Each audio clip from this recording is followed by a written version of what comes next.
নমস্কার, আমি প্রিয়াঙ্কা। আজ আমি আপনাদের সামনে আবারও এসেছি কিছু তথ্য নিয়ে আপনাদের সঙ্গে আলোচনা করব বলে। এবার এই আলোচনাটা আজকে শুধু অভিভাবকদের জন্য নয়, আজকে অভিভাবকদেররা যাদেরকে নিয়ে ভাবেন, মানে ছেলে মেয়েদেরকে নিয়ে, যে তারা তাদের সাফল্যটা কিভাবে অর্জন করবে, কিভাবে প্রিপারেশন নেবে, কিভাবে তারা তাদের সাফল্যের দিকে এগিয়ে যাবে, সেই বিষয় নিয়ে কিছু তথ্য তাদেরকে আজকে অবগত করাবো। তাহলে সাফল্য পেতে গেলে প্রথমে কি প্রয়োজন? আমাদের কোন কোন বিষয়গুলো নিয়ে আমরা পড়াশোনা করব, কোন কোন বিষয়গুলো নিয়ে পড়াশোনা করলে আমাদের সাফল্যের দিকে আমরা এগিয়ে যেতে পারবো। সবার প্রথমে আসি আমাদের ম্যাথ এমন একটা সাবজেক্ট যে প্রত্যেকটা স্টুডেন্টের কম বেশি একটা ভয় কাজ করে, যে আমি সায়েন্স নিয়ে পড়ি, বাট ম্যাম আমার অঙ্কটা খুব দুর্বল, আমি অঙ্ক নিয়ে ভয় পাই। তাদেরকে দুটো কোশ্চেন করলে তারা হয়তো আনসারটা জানে, বাট তারা আনসারটা খুব সহজভাবে দিতে পারে না, কিংবা আমাদেরকে বোঝাতে পারে না। তার মানে এই নয় যে তারা জানে না, তারা জানে, বাট তাদের ভিতটা কোথাও না দুর্বল, কিংবা তাদের মধ্যে একটা ভয় কাজ করে।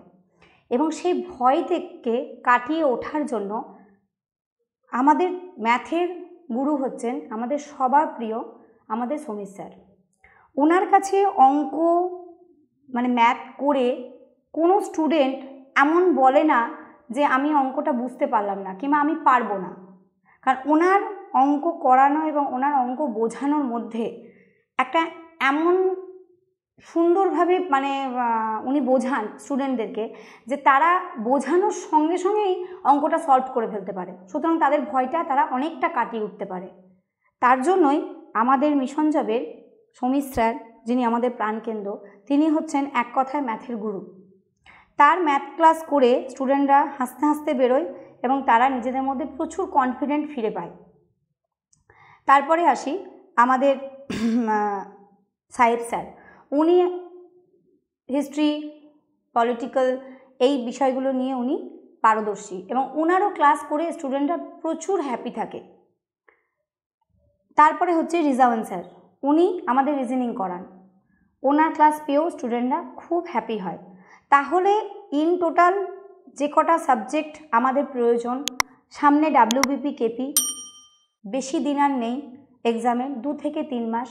তাই প্রত্যেকটা স্টুডেন্টদেরকে আমি বলবো, তোমরা নিজেদের প্রিপারেশনটা কিভাবে নেবে, কিভাবে গাইড হবে এবং কিভাবে নিজের প্রত্যেকটা দুর্বল জায়গাগুলোকে স্ট্রং করে তুলবে, তার জন্য তোমাদেরকে সঠিক সিদ্ধান্ত এবং সঠিক গাইডেন্স নিতে হবে। তার জন্য অতি সত্বর তোমরা যোগাযোগ করো আমাদের মিশন জবে। এবং মিশন জব তোমাদেরকে সেই প্ল্যাটফর্ম দেবে, যে প্ল্যাটফর্মে এসে তোমাদের কোনো সাবজেক্টের প্রতি কোনো ভয় কাজ করবে না। তোমরা খুব সুন্দরভাবে সেই সাবজেক্টগুলোকে তোমরা প্রেজেন্ট করতে পারবে। এবং ডাব্লিউবিপি কেপির জন্য যে মক টেস্টের প্রিপারেশনগুলো নেওয়া হয়, মিশন জব সেটা দিয়ে থাকে। প্রত্যেক উইকলি একটা করে মক টেস্ট হয় এবং 15 দিন অন্তর প্রত্যেকটা সাবজেক্ট মিলে যে একটা কম্বাইন্ড কোশ্চেন তৈরি হয়, সেই কোশ্চেনেরও একটা এক্সাম নেওয়া হয়। এবং সেটা দেওয়ার পরে স্টুডেন্টদের ফিডব্যাক এমন থাকে, যেটা আমরা আরও আমাদের অনেক ভিডিওতে আপনাদের সঙ্গে শেয়ার করেছি, আপনারা দেখবেন এবং বুঝতেই পারবেন যে স্টুডেন্টরা কতটা হ্যাপি। কারণ একটা মানুষ হ্যাপি না থাকলে সে তার নিজের ব্যক্তিত্ব কিন্তু প্রকাশ করতে পারে না, সে তার ভালো লাগার জায়গাগুলো দেখাতে পারে না।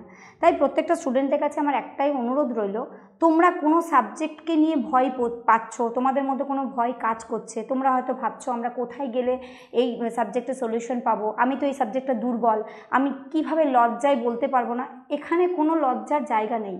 তোমরা মিশন জবে আসো এবং সমীর স্যারের গাইডেন্সে তোমরা নিজেকে গাইড করো। আমরা সবাই সাপোর্ট করব হার্ড অ্যান্ড সোল তোমাদের সাফল্যের লক্ষ্যে তোমাদেরকে পৌঁছে দেওয়ার। এবং সমীর স্যার তোমাদেরকে নিজে হাত ধরে সেই সুন্দর পথ নিশ্চিত করাবে।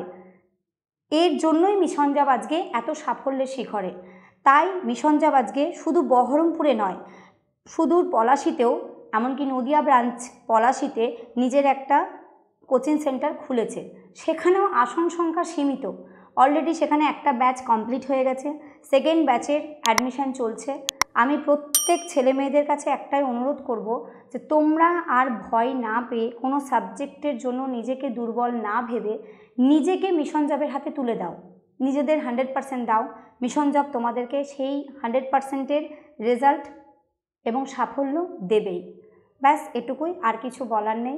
তোমরা মিশন জবে আসো, প্রত্যেককে ভালোবাসো, আমরা তোমাদের ভালোবাসা আশা রাখলাম।